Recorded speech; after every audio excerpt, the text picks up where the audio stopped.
Hey, ladies and gentlemen, welcome back to the channel. As always, it is Nick here, back with your daily crypto news and analysis. And today we are going to be talking about Ripple and XRP, as well as the vast majority of crypto and finance. With that being said, I hope that you're all having a beautiful day or a beautiful night if you guys are out there in the world. So there has been some recent bombs being dropped around the SEC, and one of them is this. We have just in multiple SEC lawyers resign after a federal judge sanctioned the agency for false statements and abuse of power in a crypto case. Now, I know that this is not the day of in terms of the announcement of this, but outside of everything that has been happening around the SEC, I do think that L's are starting to add up. And it's so interesting because, the SEC is still looked at as this legitimate agency that, oh, they're protecting retail investors and all this nonsense. Guys, when we look at the SEC, this is one of the most corrupt agencies out there in terms of the government sector. And not only that, but I feel as though, I'm extremely upset with how Congress is moving as well. It kind of feels like the entire system is corrupt, which I've talked about on multiple occasions. I mean, listen, I feel like it's not even a feeling at this point. It's confirmed. We already know that the system is corrupt. We know that, a lot of people are getting paid off. Money is flowing around.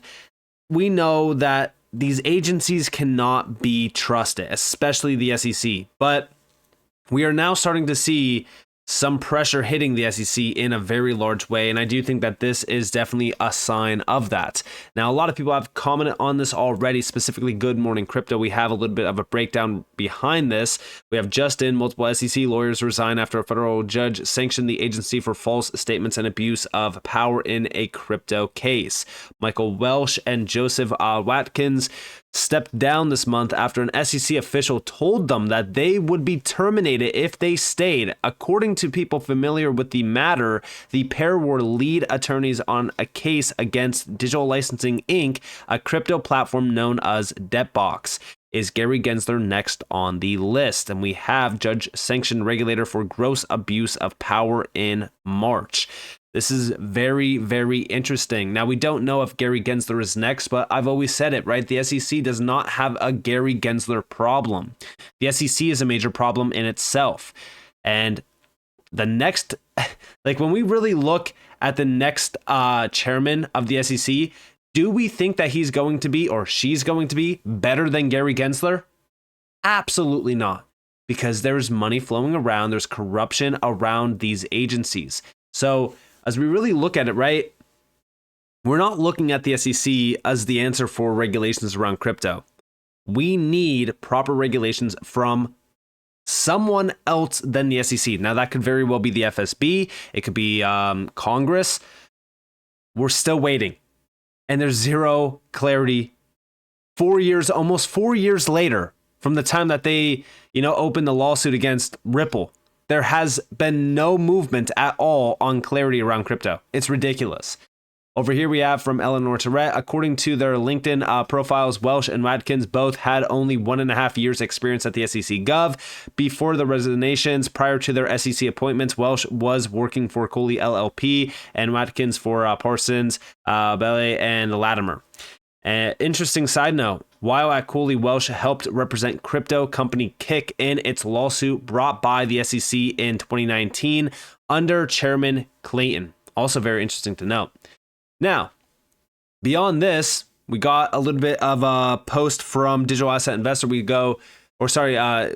have, I know everyone is highlighting the SEC corruption that caused a couple of their attorneys to resign today, but what did you really expect when you appoint someone who didn't even have to answer for this? What do you think they will do? Answer, continue the behavior. When does Gary Gensler face repercussions? And here we have from Congressman Brian Donalds. Gary Gensler was CFO of Hillary Clinton's 2016 presidential campaign. In today's Financial House Committee hearing, he under oath stated that he was unaware that the Clinton campaign facilitated the payment for the Steele dossier. How could a campaign CFO possibly be unaware of a $1 million plus payment? Check this out. Hey, real quick, last question. I think it might have came up. You were Hillary Clinton's CFO in the campaign, right? It's part of my history. Were you? Yes or no? in 2016. Did you facilitate the payment for the Steele dossier since you were CFO of the Hillary Clinton campaign? Sir, Yes or no? sir, Yes or no? that was not. You're under oath, Chairman Gensler. Yes or I no? know. I was not something I was aware of. I yield back the rest of my time. Thank you, Chairman. Hey, So there you guys have it. And again, this is the SEC chairman lying under oath. How insane is that? It's crazy. But this is exactly why we need answers. We need the SEC to be held accountable. It's not just Gary Gensler, though. This is the SEC. The SEC is a big problem in and of itself. Now, I put out a post regarding this as well, even regarding the XRP case. I said the SEC has wasted over 3 years worth of time trying to argue a never-ending battle with Ripple. The worst part is that billions of taxpayer money were also wasted during this battle. I didn't even mention the $15 billion in damages to XRP investors, and that was just from the announcement itself. Ripple dished out $200 million plus in legal fees, but just think about the missed opportunities. Imagine what that $200 million could have funded if it was utilized properly. The saddest part about all of this is the argument that this entire battle was to protect investors. All I have noticed from this almost 4-year-long process is a corrupt government agency trying to back a nascent industry into a corner. There is a clear motive to pick winners and losers, but also someone is also being paid.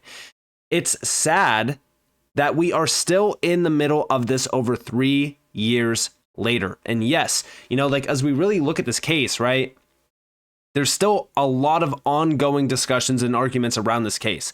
It's insane that it's been going on for this long. There's been this much money a part of it.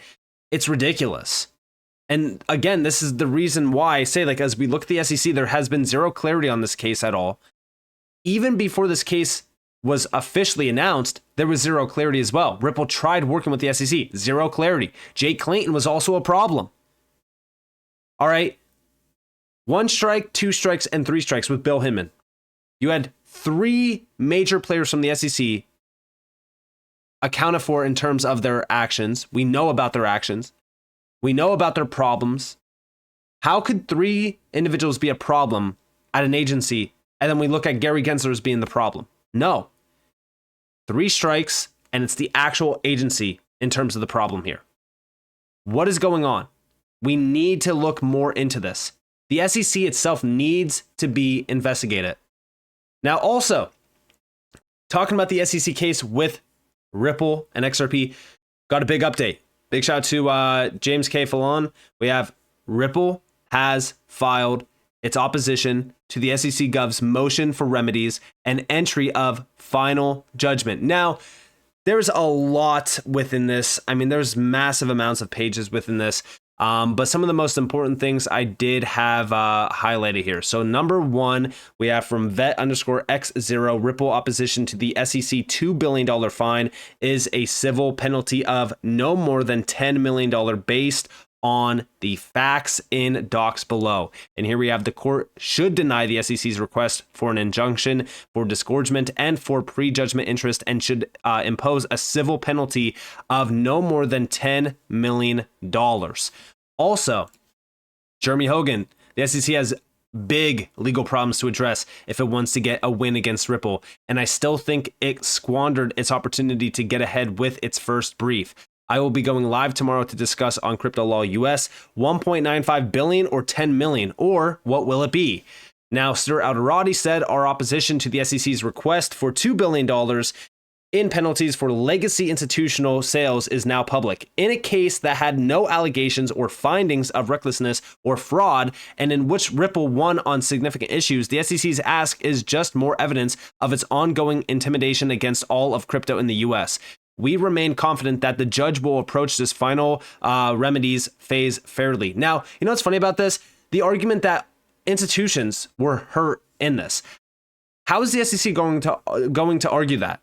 The SEC is at a no-win scenario in this case, in my opinion.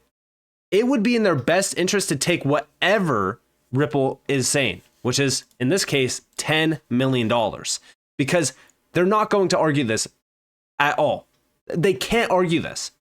Show me an institution that was harmed by Ripple. They can't. It's impossible for the SEC to argue this. Now, also from Brad Garlinghouse, feels appropriate that we file our response on the same day that 2 SEC lawyers resign for their misconduct in the debt box case. The U.S. will be picking up the pieces of the agency's disastrous policies long after Gensler is gone, and I completely agree. It's insane that this agency still has any power tied to it. It is a complete joke of an agency.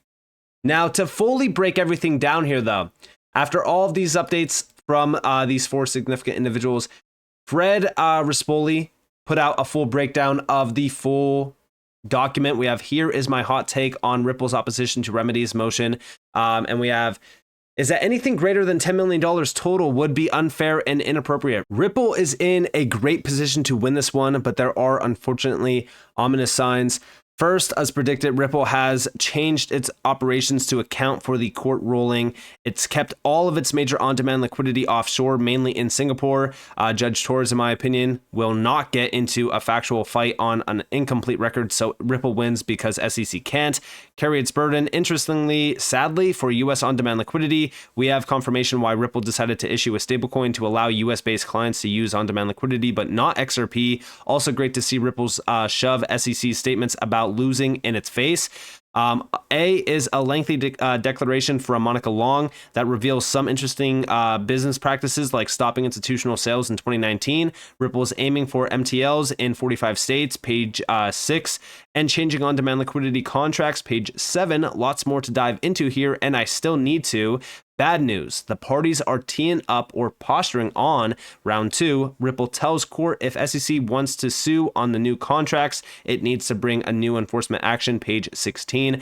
SEC getting hammered with a low penalty will help in dissuading a repeat enforcement action. I was right. Ripple did not throw in the debt box case, not incredibly relevant, but if the SEC wanted to throw X post in the judge's face, then Ripple be one-upping it with throwing job-ending sanctions out there.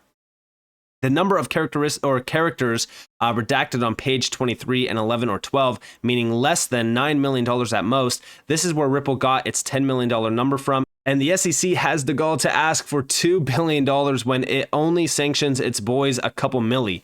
Not going to persuade Judge Torres here, SEC. Whoops, someone forgot to redact Ripple email addresses. Kindly refrain from contacting the major SVPs about what a great attorney you are and how much of an asset you'd be at the company. My prediction, Ripple pays $25 million or less. And yeah, I mean, listen, this is a huge drop from the original $2 billion, but it's just insane, right? Like, this is still an ongoing war between the SEC and Ripple, and it is almost 4 years later. I mean, how sad is that? And it's in an industry that is so early on, it's so small, and just like Stuart Alderati is saying here, right? Like, this is just more evidence of the intimidation that the SEC is really providing to all of the players in crypto in the US. And that's why when we look at, the SEC losing lawyers now and forced to resign in a case where it's the gross abuse of power, like, it just shows you how unprofessional and how big of a joke the SEC actually is. It's just crazy to me that they still have any power tied to them. And the fact that they're still funded by taxpayer money as well is so disgusting, to say the least. Well, let me know what you guys think down in the comments below, though. I'd love to hear your thoughts. If you guys did enjoy the video, definitely leave a like, subscribe, turn notifications on if you guys want more free content. You guys are more welcome to follow me on Twitter and join the free Discord in the description below. And with that being said, guys, this has been Nick. Thanks for watching. Peace out.